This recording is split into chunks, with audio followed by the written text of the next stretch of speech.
You should have fit in 10. Welcome to day 48. We're on day 48, officially 22 days remaining. Reminder, a lot can still happen in 22 days. It's almost a third of the challenge.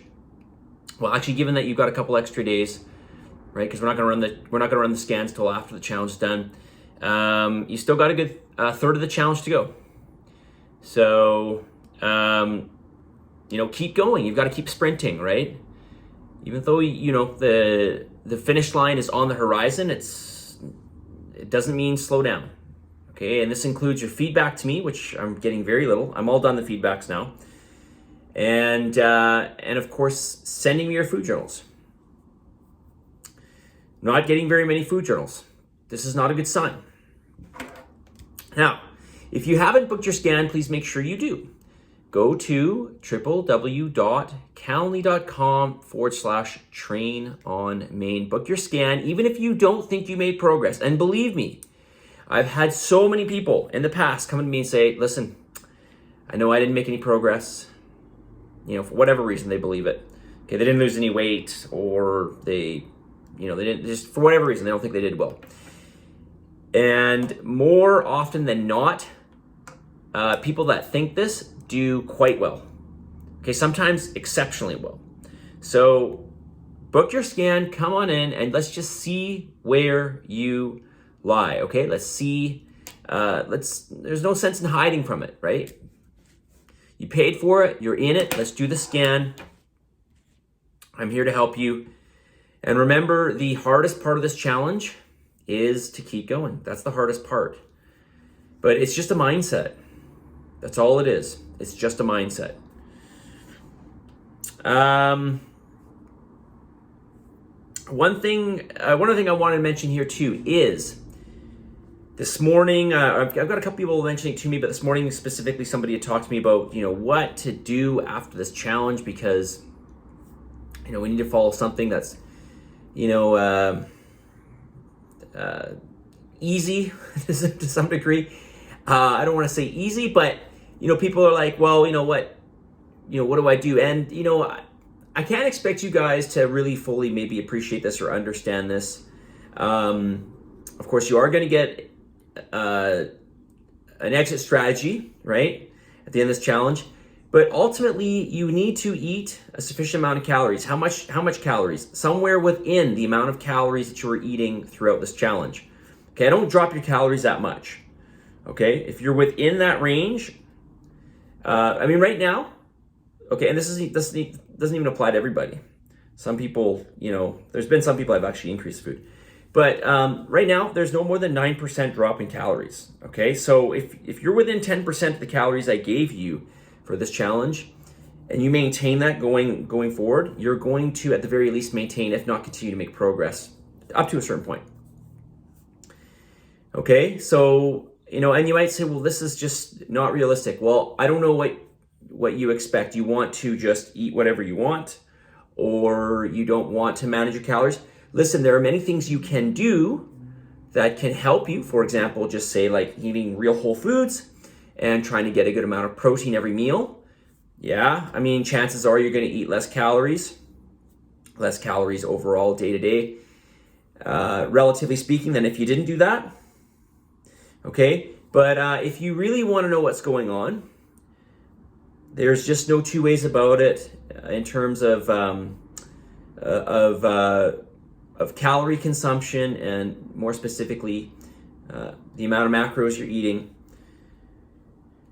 If you know these things, then you know exactly where you stand. But maybe this is something where, if that's not helpful to you, maybe you want to sit down with me and we can come up with a strategy, perhaps, that maybe isn't so precise. And certainly I cannot guarantee you anything if you stray from that. But, like I said, rules such as eating real whole food, getting a good protein source at every meal, these are going to be really, really helpful. If you want to deviate farther away from that, I'm just telling you that you're going to, your chances are you are going to regress. Okay, so part of this is to instill some habits in your life that you are going to maintain. This is all just mindset, by the way. This is, we are, I'm not saying you can't enjoy life, okay, but we are also a bit spoiled, right? Like we want to eat just all these foods that we enjoy. And that's fine. You can do all that. You can, eat to your heart's content, drink alcohol, but just don't expect to, hold on to the progress that you made. All right. Anything of any great measure requires consistent, dedicated effort. It's just the way it is. You can't expect to have something that you want without putting in the work, the daily work. That's just the way it is. It's a choice at the end of the day. But always know there's always a trade-off, right? I think everybody expects that they can get to this one thing that's challenging for them to get to, but then they don't want to necessarily have to always put in the work. It doesn't work like that. There's always a trade-off. You don't want to put in the work. Don't expect to get what you're looking for. Okay, if you're going to put in the work, expect there to be some good return. Okay, and this is not directed at any particular person. This is more of something that I've seen over and over again throughout the challenges. Okay, so again, this is all mindset. This is all choice, and believe me, we are all capable of way more than we believe we are. Okay, so again, I talked about that spectrum from doing absolutely nothing to being like dead on with your macros, just absolutely on the ball every single day, training wise, everything. Okay, we've got two ends of the spectrum here. You've got to find that happy balance, but also know and be aware that depending on where you're going to situate yourself on that gradient, you may not be happy with the outcome. Okay? So you need in order for something to be sustainable, you need an adequate amount of calories. So you got to keep your calories up. So make sure you're tracking your calories. Some of you are losing. I did a couple scans today. One of those scans, another great set of results. In particular with this one person, and but I don't know exactly what this person's doing because I haven't seen, but they're losing a good amount of fat. So kudos to them. Nothing taken away from this person. But I'm just saying if by chance, probably not, but if by chance this person's eating well under their calories, I'm going to suggest that you try to eat a little more calories to make it more sustainable, right? Closer to the calories that I gave you. Right, so anyways, I think that's all I'm going to say on that. Already 8 minutes. Okay, so let's talk about why. Yesterday I talked about why protein is important, and I realize these topics may be a bit dry, but still I'm gonna go through at least some extremely important points, some very valid points as to why. Well, I mentioned protein yesterday. Today I'm going to talk about carbohydrates, okay? Because a lot of people think that carbohydrates are this evil thing that we should not be eating. And I'm going to tell you there's always a happy medium with all of your foods, right? So here are 8 reasons why you want to consume carbohydrates. Number 1, thyroid health. When you go on low carbohydrates, chances are, at least over time, if you're on low carbohydrates, very low carbohydrates, you're going to affect your thyroid health. You're going to affect the amount of T4 and T3 production. Okay, so it's just going to slow down your metabolic rate to some degree. Number 2, carbohydrates are protein sparing. You eat carbohydrates, now protein can do its job. Okay, it's not just about getting enough protein, it's about getting enough protein and calories. Okay, part of those calories are going to be from carbohydrates, but carbohydrates are the most protein sparing macronutrient. Number 3, generally speaking, carbohydrates are the most calorie sparse food. That is, they are the most voluminous foods. They are the most or the least calorie dense. So this is going to help fill you up. This is going to help you to stay to some degree more satiated. Okay, protein is going to be the most satiating food, but in terms of total volume, carbohydrates are really going to be your number one food. Number 4, variety. You're going to find a huge amount of variety if you include carbohydrates in your diet. I'm missing number 5. Somehow I just went from 4 to 6. There is no number 5. All right, so number 5. Okay, you got some thermic effect with carbohydrates. Okay, not massive, not nearly as much as protein. Protein is around that 30%, or maybe slightly less than 30% thermic effect. That is, if you're eating 100 calories worth of protein, it takes about 30 calories to digest that protein. The thermic effect of carbohydrates is about 6 to 8%. Okay, so you're still getting some thermic effect there.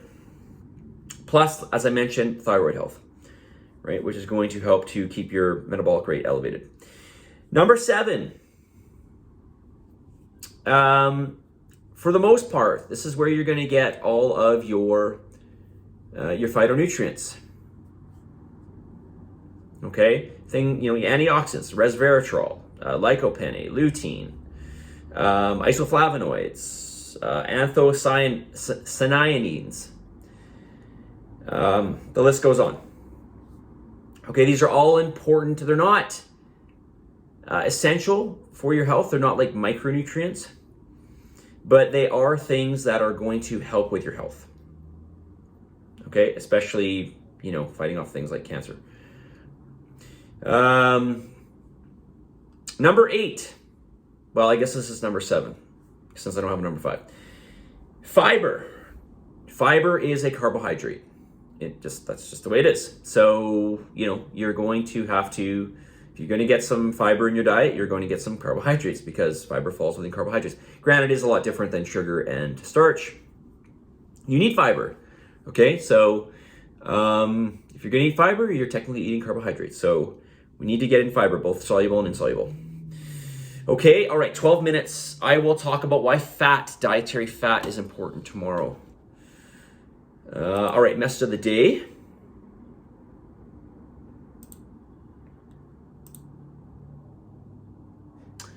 Where's my message of the day?